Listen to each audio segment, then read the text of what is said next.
Insider.com writes, an attic in Toulouse, France was filled with toys, clocks, and clothing, all collecting dust for years, but in 2014, its owner, we'll call the owner Craig, just for the sake of this story, was going through and throwing away most of the stuff that he's finding in the attic until he found something amongst the junk that was worth quite a bit. An original painting from Renaissance artist Caravaggio. We have a picture of it. It's a super weird painting, and I don't like it very much at all.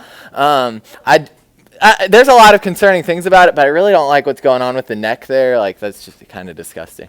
But anyway, the painting depicts the historical tale of a woman named Judith who is inflicting some pain on a man named Holofernes. And Caravaggio, the artist, allegedly painted two versions of the same image. And this version had been lost for decades, of course, up until it was found in the attic.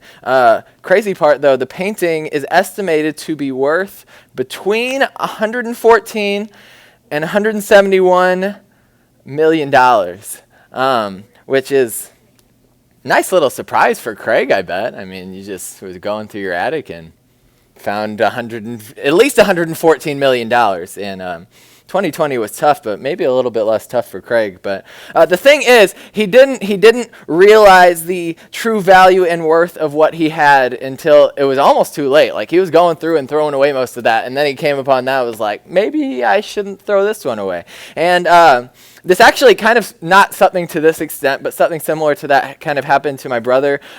He grew up collecting Pokemon cards, and he came across one of his Pokemon cards, and he saw that his roommate just sold one very similar to it for $9,000, and he was like, I think I have that Pokemon card. So he went to my parents' house, found the shoebox, and it's probably in like terrible condition and not the exact right one that you have to have. So I don't know what came of that. Maybe my brother is $9,000 richer because of that. I thought I had something like that on my hands last night, actually. I found a Ken Griffey Jr. card.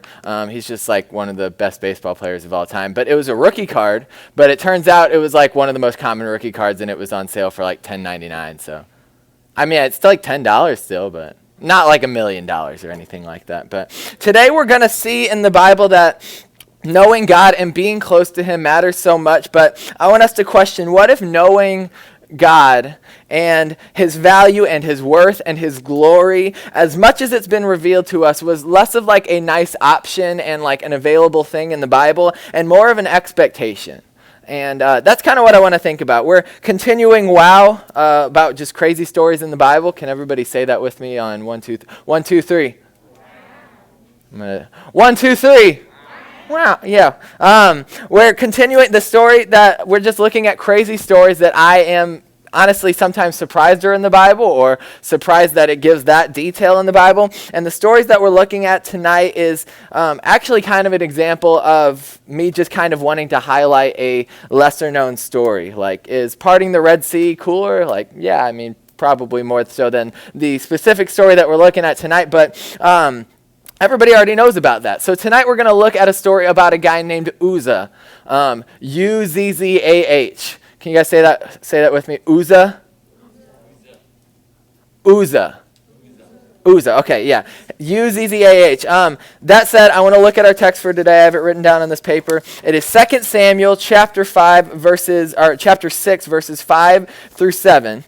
And we see, and King David and all the house of Israel, so like everybody in Israel, was celebrating before the Lord, basically like having this like worship rally. And we see that there were songs and lyres and harps and tambourines and castanets and cymbals. And when they came to the threshing floor of Nacon, Uzzah put out his hand on the Ark of God, the Ark of the Covenant, and took hold of it. Because basically the Ark of the Covenant is this thing I'll talk more about in a second, but it was on a cart, and he was being pulled by like oxen. And the oxen basically stumbled, we see, for the oxen had stumbled, it says in this verse, and Uzzah basically put out his hand because it was like wobbling on the cart, and he wanted to like steady it. And he puts his hand on it, and then we see in verse 7, the anger of the Lord was kindled against Uzzah, and God struck him down there because of his error. And he died there beside the ark. And the story continues, but not with Uzzah for obvious reasons because he died. But this is a pretty surprising and unexpected outcome. They're in the middle of this huge celebration, and everybody, so it seems, is focused on like giving God the glory from this celebration, and we're so focused on God in this, and we're trying to please God, and then Uzzah does something that he thinks is helpful and is struck dead immediately, and it's kind of crazy. And this is more of like less of a wow story and more of like I look at it, I'm like, whoa, like this is in the Bible. And it's especially surprising when you consider like what else we know about Uzzah. He grew up in a culturally Christian home. Like his family would have been familiar with Christianity. I don't know like if any of his family like had a personal relationship with Jesus. There's a high likelihood. His dad, Abinadab was probably like a Levite. And Levites, that probably doesn't mean much to you, but Levites typically had a respectable and authoritative position among God's people. If you think Levite, think something like a deacon or maybe even something like a pastor, like amongst God's people, meaning that generally people would have looked at Uzzah's family, with his dad being a Levite, with reverence and expectation that everyone in that household knew and followed God well. Whether it was true or not is neither here nor there. Obviously, we don't know from person to person. We also know that Uzzah's name meant strength. And his brother's name, which was Ahio, like Ohio, but with an A at the beginning, his brother's name meant friendly. And for his parents to focus on these names even kind of tells us a clear indication of what their priorities were. They wanted people to know that they value and focus on having a strong, Christian, God-fearing family, and that they are very welcoming and inviting, have a very welcoming and inviting culture to their family. Like names meant a lot back then. You name somebody something on purpose, not just because you think it sounds good. Like they would have done that on purpose. So these are both like very good things. Like yes, they have a good like godly driven name. They have a good like God-fearing family, or at least like a culturally religious home. But I don't think anybody would look at that and be like, that's a bad thing. We can all agree that that's probably good, which makes studying the what and why that this happened in this story so important to us. Because if we can all agree that that's good in his life, why did this bad thing happen? It's this shocking and unexpected story about Uzzah that reminds us that knowing God and being close to him really does matter so much. It's very natural to look at verse 7, which is that last one that says Uzzah touched it and he was struck dead, and be like, why did that happen? I thought Uzzah grew up in a good Christian home. I thought Uzzah probably had like a Bible in his house, at least one or two. Why would God punish Uzzah for having good intentions and for doing something that he thought was right? Here's the thing. What we think or reason that God meant and what he actually says are two completely different things. Because that's a big mistake that Uzzah meant. Like if we read a Bible verse and say, well, what I got out of this is ... or what I feel this means is ... Like, yes, that matters, but it matters less, and it is infinitely less important than what God is actually saying there, than what the content of what God is actually saying. Less than like how we feel about it, and less than like what thought it stirs in it. This was something that Uzzah didn't see. Seeing that like what God actually says is what matters most. I want to rewind and give you all a history kind of on the Ark of the Covenant, which is what Uzzah touched here.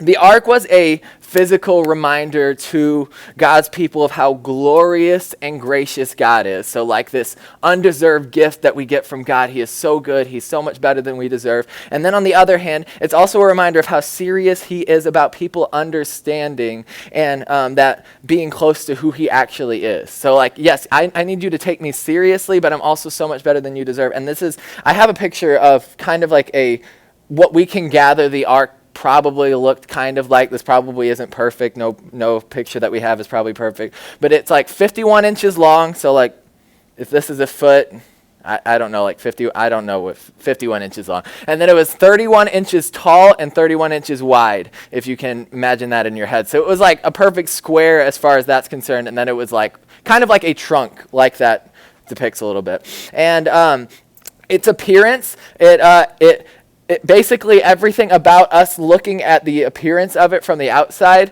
everything about it represented a readiness of God's people to sacrifice what we have in favor of God's will.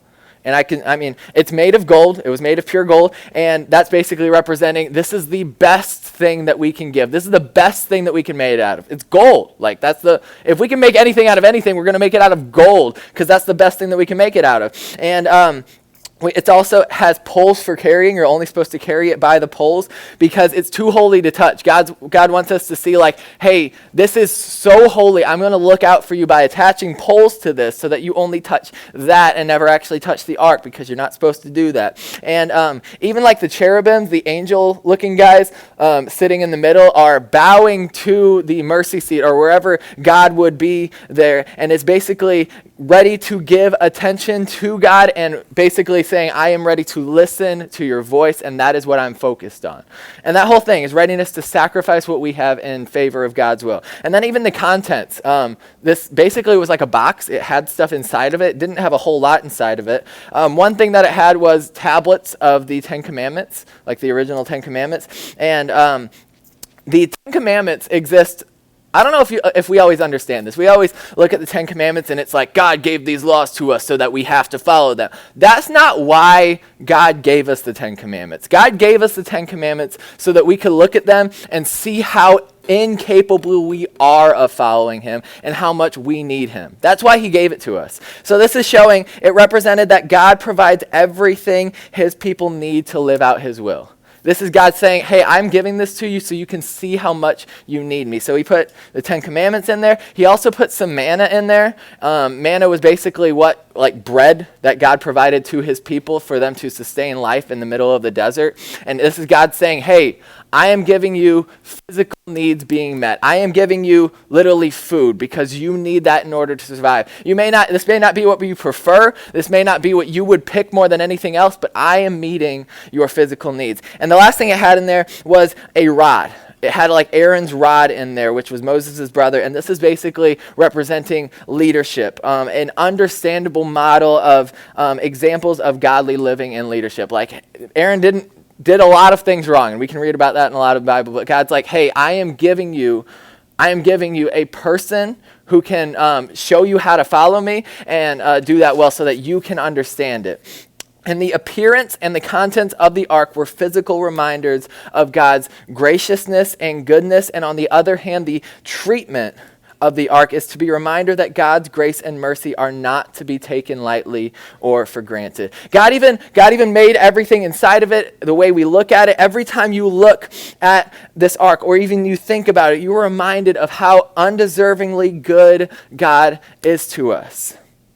But then on the other hand, when he tells us how to treat it, he's like, I don't want you to take this for granted because that takes away how good it is. Numbers 4:15 tells us that God gave very specific and clear instructions on how to carry this ark and who should carry it. He's like, hey, only Levites are supposed to be carrying this, and they're only going to do it with poles, and nobody should ever be touching it. I am looking out for your best interest by saying this. And he said, no, this is the only way God instructed it to be carried, to keep people from touching it. That's why I said he put those poles on there for a reason, to say, I am going to keep you from touching it, to look out for your best interest, for your own protection. And God even says, the mistreatment of my goodness and my glory has real consequences. We see this. There's a crazy story. We're in 2 Samuel tonight, the book before that.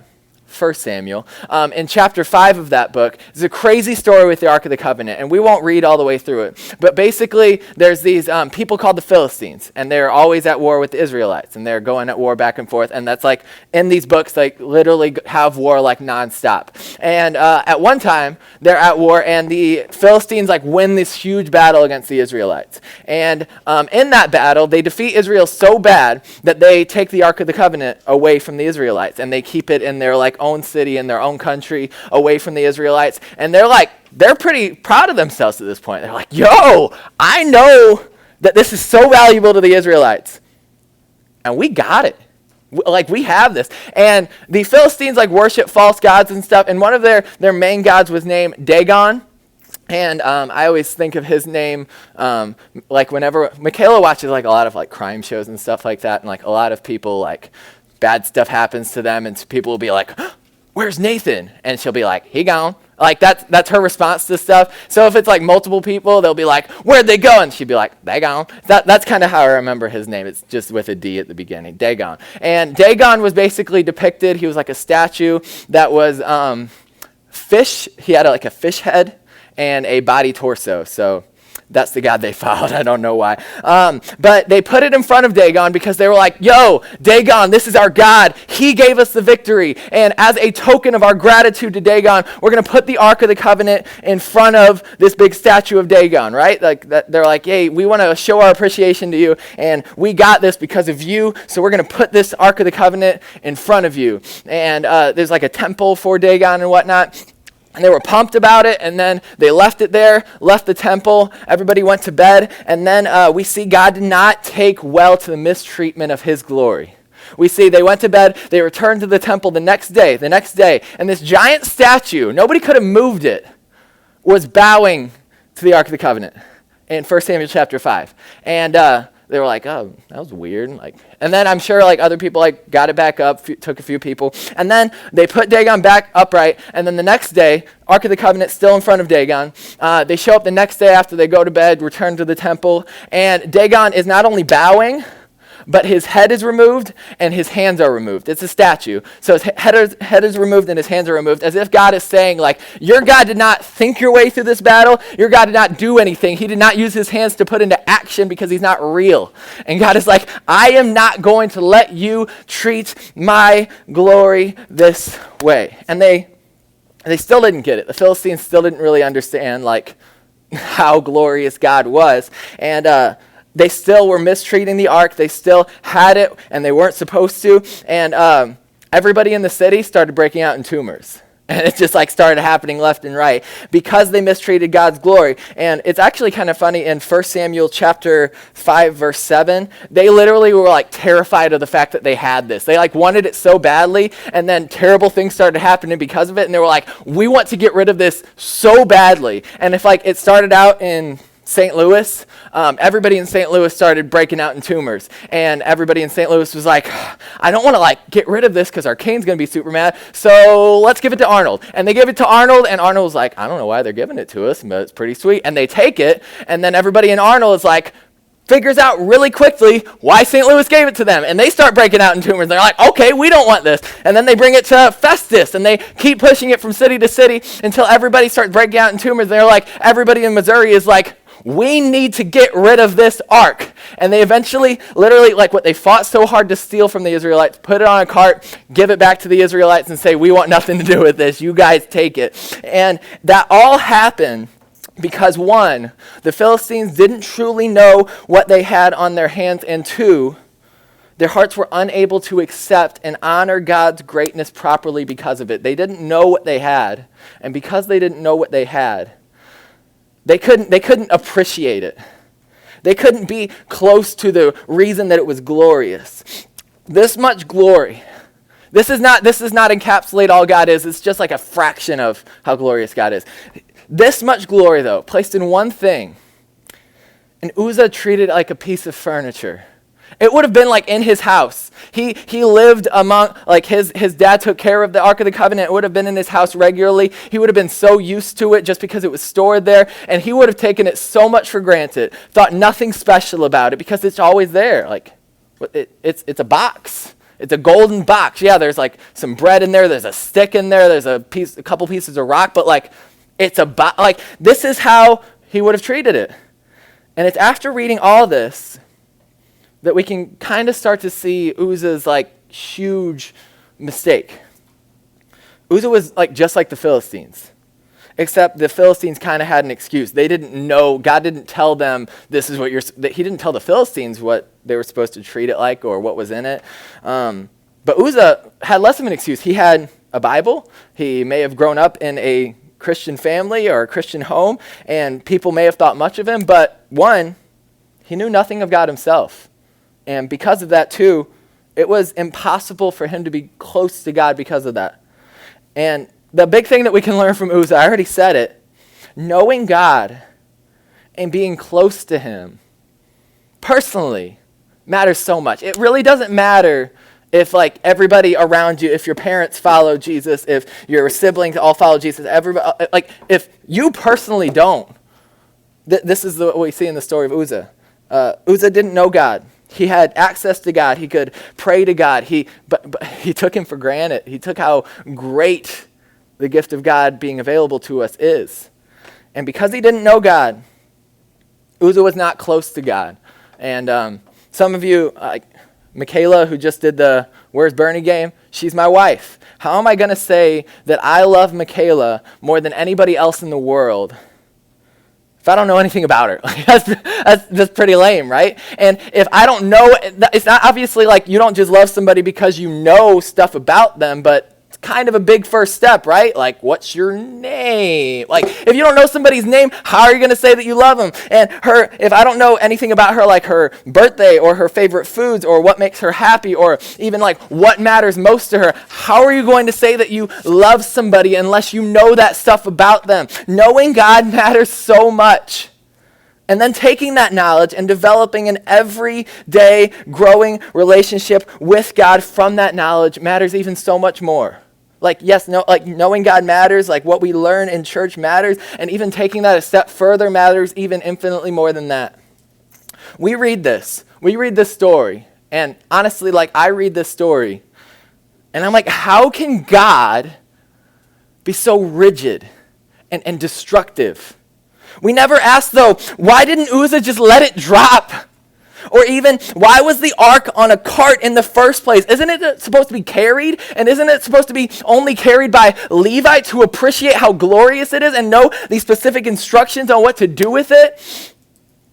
Why? Because we really only see our angle on most things. Seldom do we put ourselves in other people's shoes, or even like, we even just look at what we seek to benefit, all while being blind to God's side of the story and how incredibly merciful he has been this entire time, especially up to this point.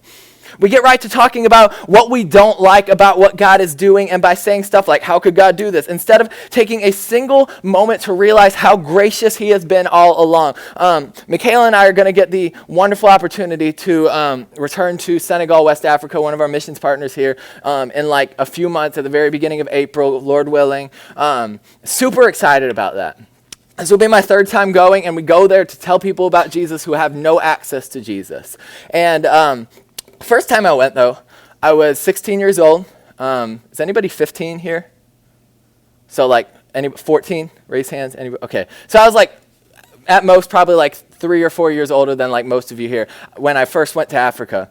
And 16, and I went, and obviously our goal was to tell people about Jesus, and we were going to villages basically in Africa, all of people like we had already interacted with, all with people who had already heard about Jesus, and we were basically revisiting with them and like checking back in with them and like sharing the gospel again to make sure they understood it, because that's important. And all of these villages, I don't know if you're like can wrap your minds around this at all, but they weren't influenced by the news. They didn't have internet like this. These are literally like you have to drive hours away from like a city to get to them, and they've likely never been to a city in their entire life. And we get to these people, they're all spread out, and we went to like at least 10 villages or so. And I remember 3 of them all asked this huge, big question. And like they were literally hours away from each other, and I know they hadn't interacted with each other and talked about it. And that's why it blew my mind.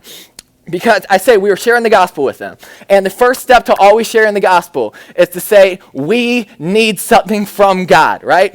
If we don't need anything from God, then the gospel is irrelevant. It doesn't matter. But that's always the first thing we got to share when sharing the gospel. Like, hey, if even in sharing your own testimony, like, hey, I came to a point where I said, I needed God. And that's the entire story of the Bible. Everybody is missing something without God. They're missing God without God. But we're talking about it, and we're talking about like how bad every single biblical character is and how much they messed up regardless of how good of a person they were. And we tell so many Bible stories. And I remember 3 different villages, hours away from each other, all asked the same question. If we are so evil and messed up, why would God ever save any of us? And that blew my mind because especially in like westernized American culture, I'm so entitled, and I look at the story and I'm like, how can God not save everyone? Like everybody deserves to be saved. And no, they're like, no, we are so messed up. Why is God saving anyone? And that blew my mind that they had that attitude because they weren't being influenced by other people. They literally just saw stories from the Bible and came to that conclusion.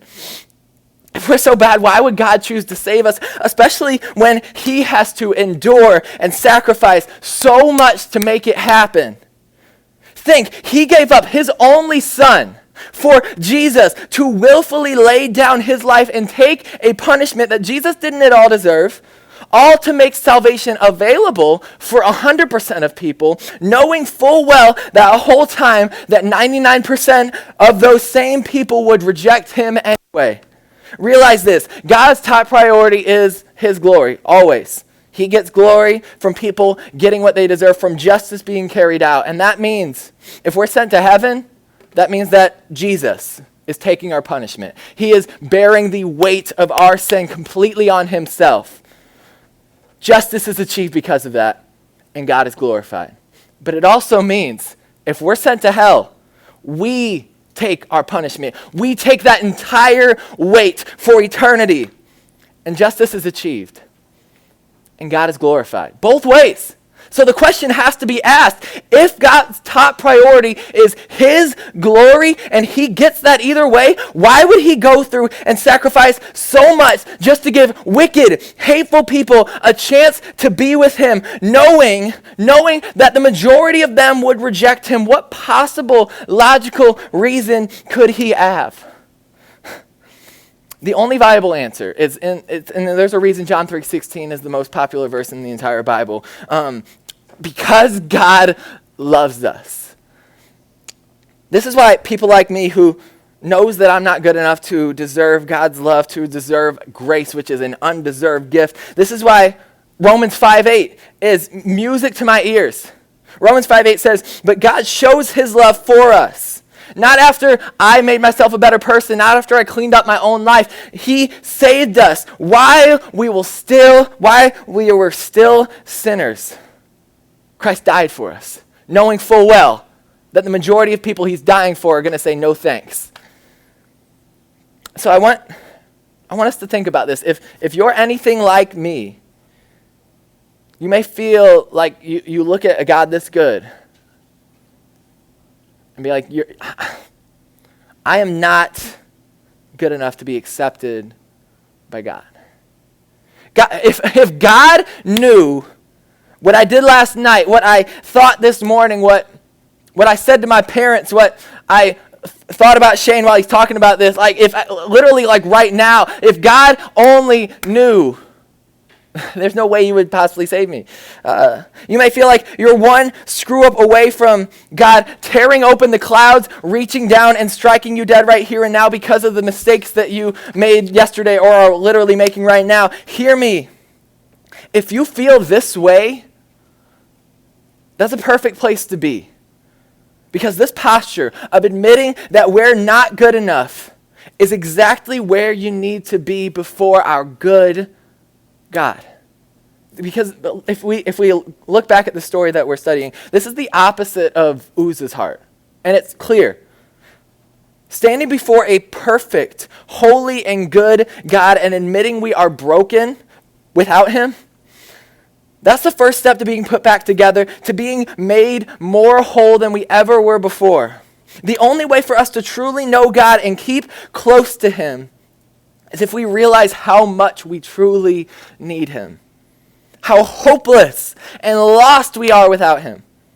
This is made clear, Romans chapter 1 literally breaks it down verse by verse. Romans chapter 1 verse 18 says, every unrighteous and ungodly person deserves the fullness of God's punishment. We literally, this is saying every person deserves what happened to Uzzah in this story, even before they touched the ark.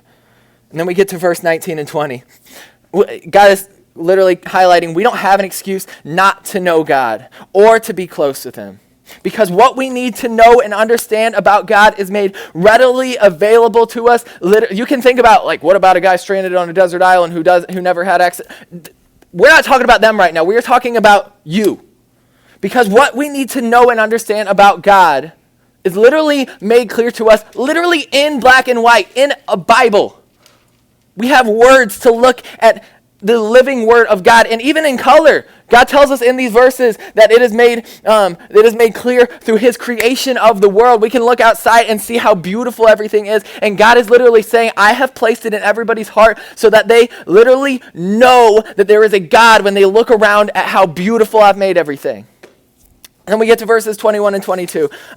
Even though they knew God, they didn't honor him. Knowing God and not honoring him is the darkest place that anybody can be. It's like that expression, you don't know what you got till it's gone. Like if you look at how glorious God is and see how good he is and say, no thanks, I'm just going to take that for granted. That's just going to be like a piece of furniture in my house that is there. And then you just move on. And then verse 25 tells us what this darkest place can look like, replacing what God actually says with what we think or feel that he should be saying, as if I know better than God. And then verses 28 and 29 tells us that attitude puts us in the place of God. Like if we're skewing what God says and say, oh, I think he actually meant that, or I think it would sound better if he said it this way. Like we are actually putting ourselves in the place of God to where we say we don't need God in the first place. And this is making ourselves our own God, and these verses tell us that doesn't really look pretty. Envy, murder, strife, deceit, maliciousness, they are gossips. It continues. This is where a lot of us can find ourselves without even realizing it. And I don't think most of the time we do realize it. And this is why God gives us stories like this. It's like we either A, forget that the Bible exists altogether, or B, more likely, pretend like parts that we don't like or don't understand. We act like they don't matter as much. That's what Uzzah did. And it didn't work out. Uzzah may have looked at like what God told him to do and said like, yeah, I get, like, I shouldn't murder people. That's bad. But did God really say not to touch the ark? Like it's just touching it. Yes, he did say that. And he said it for a reason. You don't really have to understand why.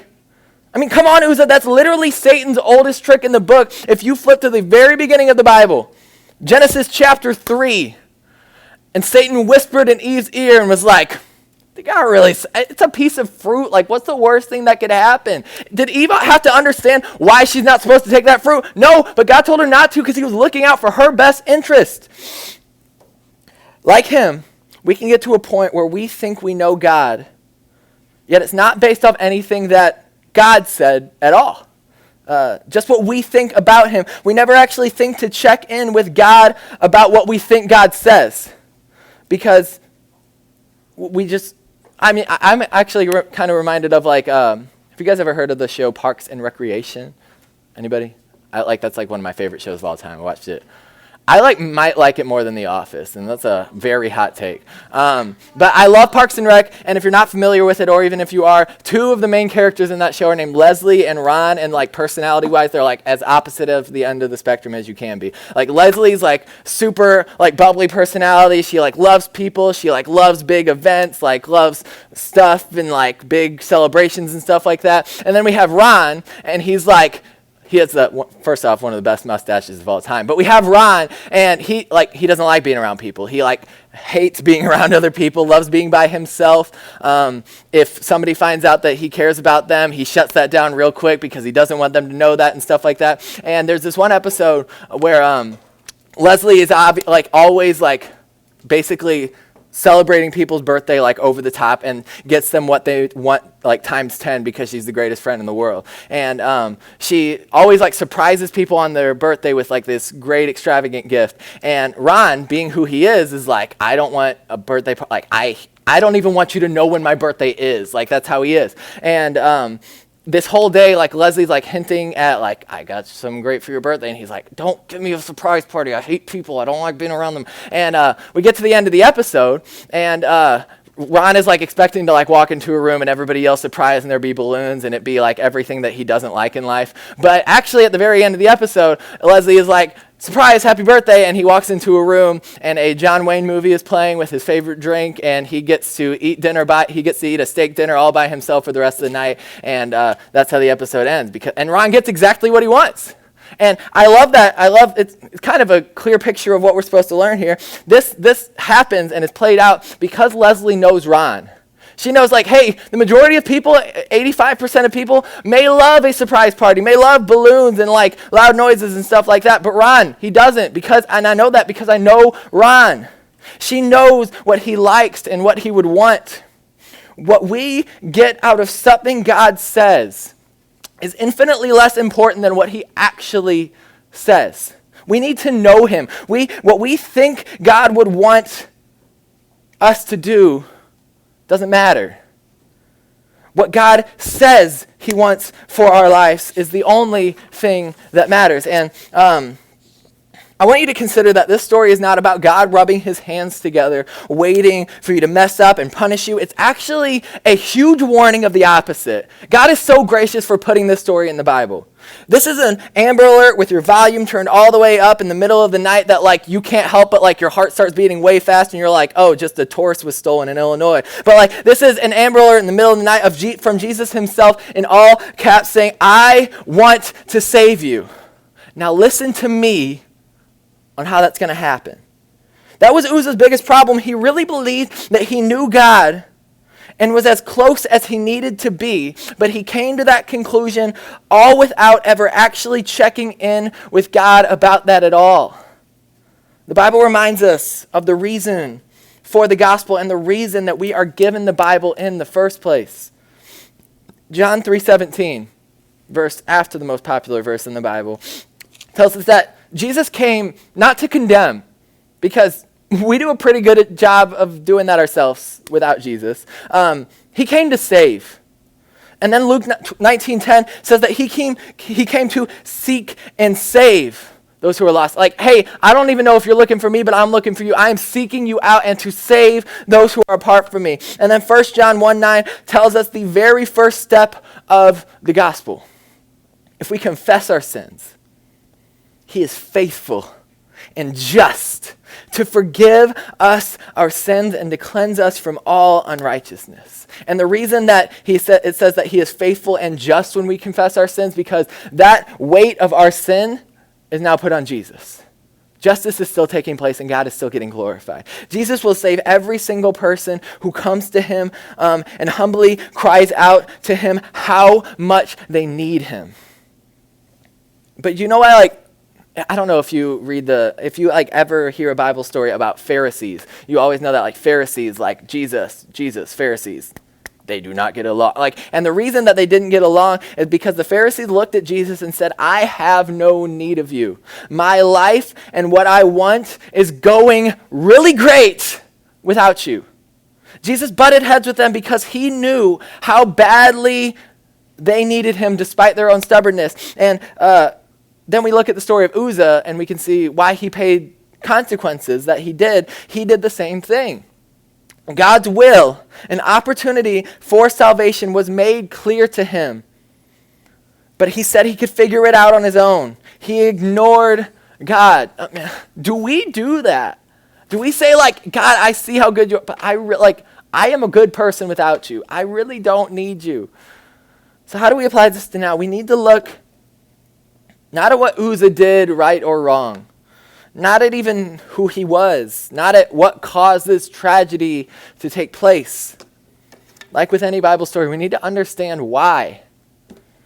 Why would he grow up in a Christian home, have Christian parents, do religious things like go to church and have a Bible? I don't know if he read it, but all for his actions to show that he never at any point actually knew God in the first place.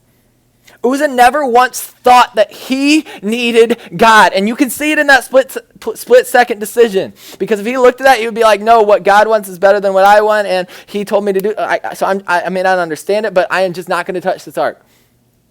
Uzzah thought God was good for other people and his family, but saw no reason that he personally needed God. He didn't know God.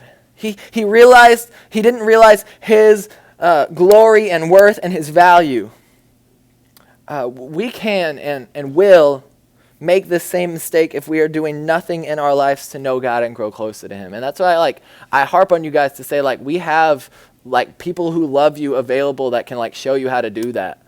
But shout out to 7th grade girls who are going through a book on how to have godly relationships and friendships. And I know several groups have gone through Bible studies, and that's awesome. I've learned more in Bible studies than preaching in my entire because it's good stuff. It's intimate. You can talk with your friends about it. You can grow with them. Shout out to those who read their Bible daily and pray. And I'm not condescending people who don't do that, but you are growing because of that, even if you don't want to do it every day. And if you don't do that, I am telling you that we would love to show you how to do that. Shout out to those of you who listen for what God is actually saying instead of what you want to hear him say. These are examples of God-given, God-provided ways to not live a life like Uzzah. We can make the fatal mistake of not taking God seriously. Knowing God, and then letting that knowing God produce being close to God. It really matters so much. And I can't read this story and not stress that enough, because I know that God preserved this in his word so that we can see how valuable his grace is by looking at a story where his wrath is taking place. Do we have a growing closeness with God? Let's pray.